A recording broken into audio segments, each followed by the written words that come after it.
Hey everyone, today I'm going to be talking about a concept more important than gender that defines who we are as people. Gender is something, but it isn't everything.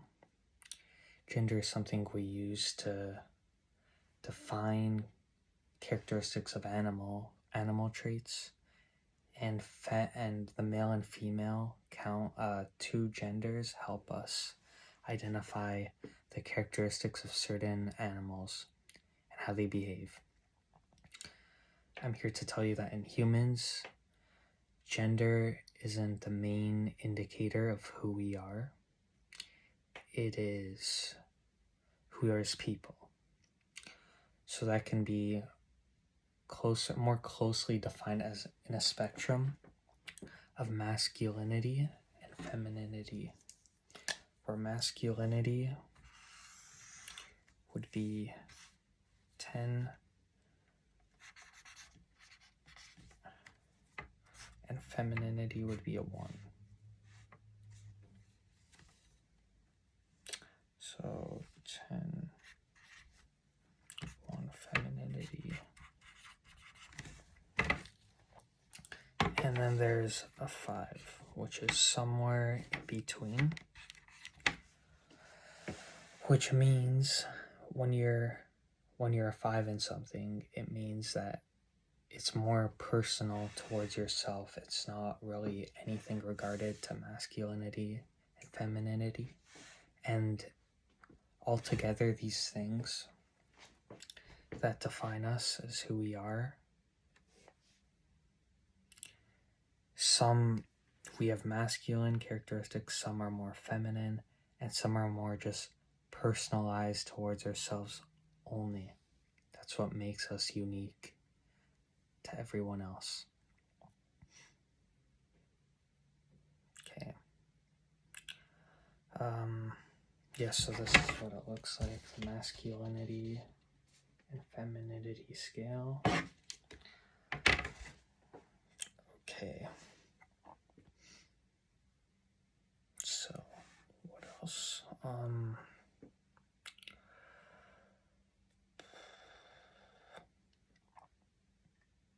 So yeah, masculinity helps us be more aggressive, hyper-competitive, whereas femininity makes us more patient, calm, nurturing individuals.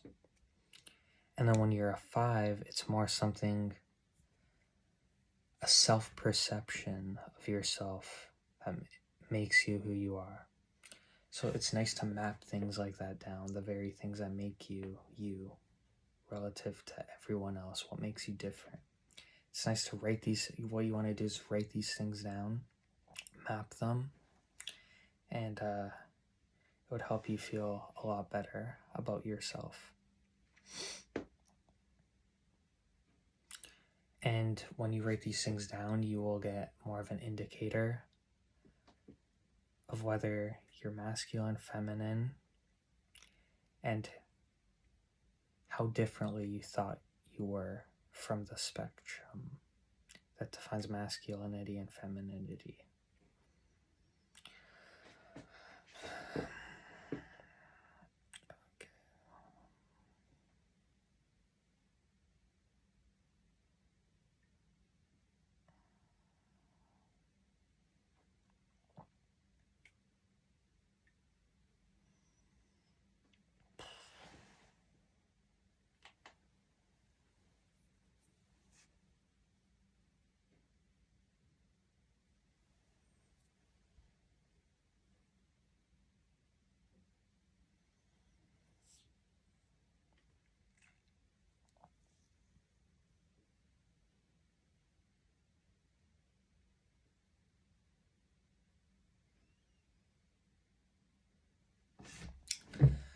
Just because a woman was born with a certain private part doesn't mean she's less masculine than a guy that was born male. So a woman could be super hyper competitive, more aggressive. This doesn't mean she can't be more manly than a man born a man was. And I think that's important to know because gender, that basically proves that gender isn't directly related to the way we identify as. It's who we are as people, who we are as disciplined individuals that makes us, that crafts us into the people, the very people we are. That's very important to know, that gender isn't even close to everything we think of how it relates to our own identity, because we're all personalities, we're all people,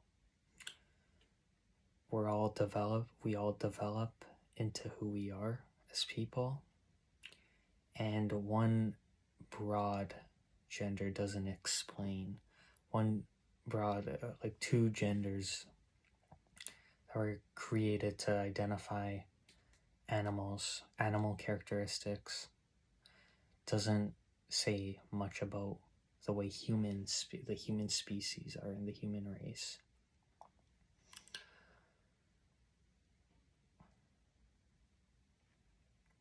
Gender gives us a guideline of how somebody might be, but it's not necessarily the indicator.